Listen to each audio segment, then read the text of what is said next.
well, I've never done one of these, so excuse my probably unprofessionalism. I've been seeing these big garland Christmas things over people's front doors, and I think they're so cute. When I started researching, I found out that they've been around for like at least 10 years. And so I'm trying to make my own here. So I'm starting off with some supplies here. Mesh ribbon that's 21 inches wide, half off this week at Hobby Lobby. Pipe cleaners, some cord that I just have from years ago doing macrame, hot glue gun, some also, let's see, is that 10-inch wide? Yeah, 10-inch wide mesh ribbon.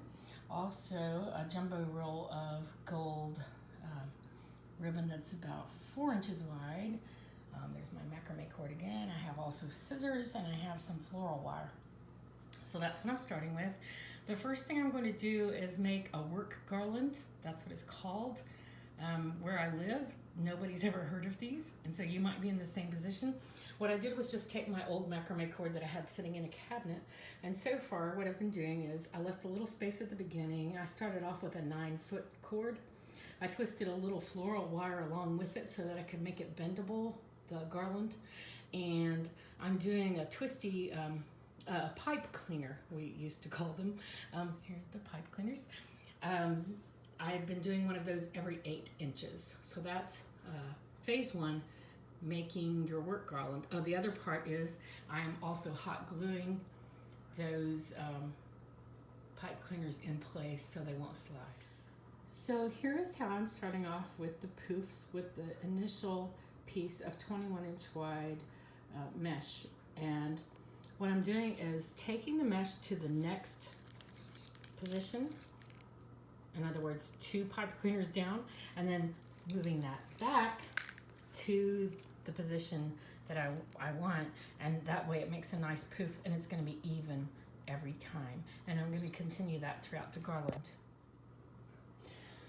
So I'm finally about at the end of my initial round at the garland, and I'm frankly thinking right now, why didn't I use red cord and red pipe cleaners, but I didn't. And here we are. I'm about to trim the end. If you can see up here, the initial part, I did leave a tail, a few inches of extra mesh for the end. Now I have done the same poof thing all the way down the garland, 9 feet. Still doesn't look like much.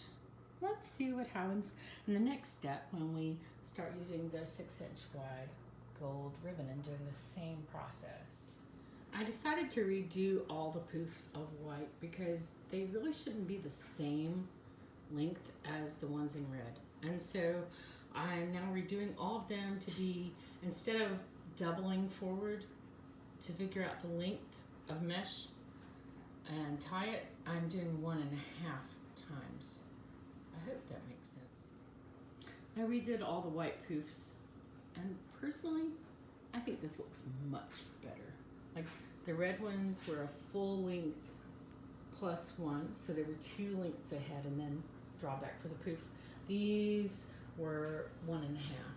I think it's much, much better. I'm thinking with the gold, we'll go with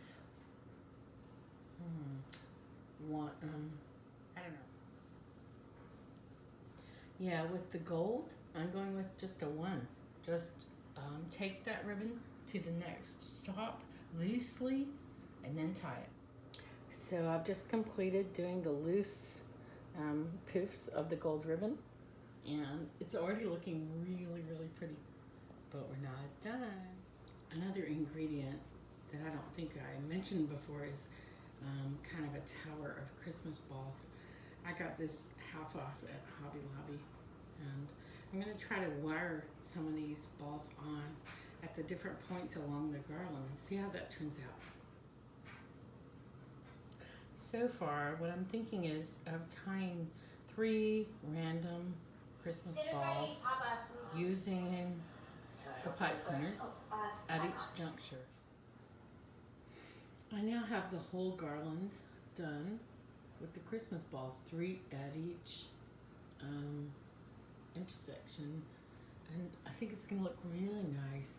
Next, I'll show you how it looks over a door. Here's how it looks from the back.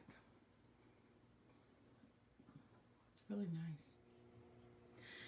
I decided to take some more photos with daylight because I was getting a lot of glare last night from the dining room, which I probably still am, aren't I? Anyway, here's how it looks over the doorway.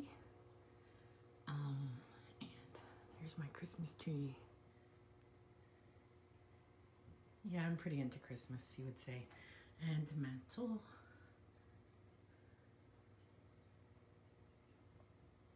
Thank you. I hope you've enjoyed this, and tell me if you have any questions. Please write back.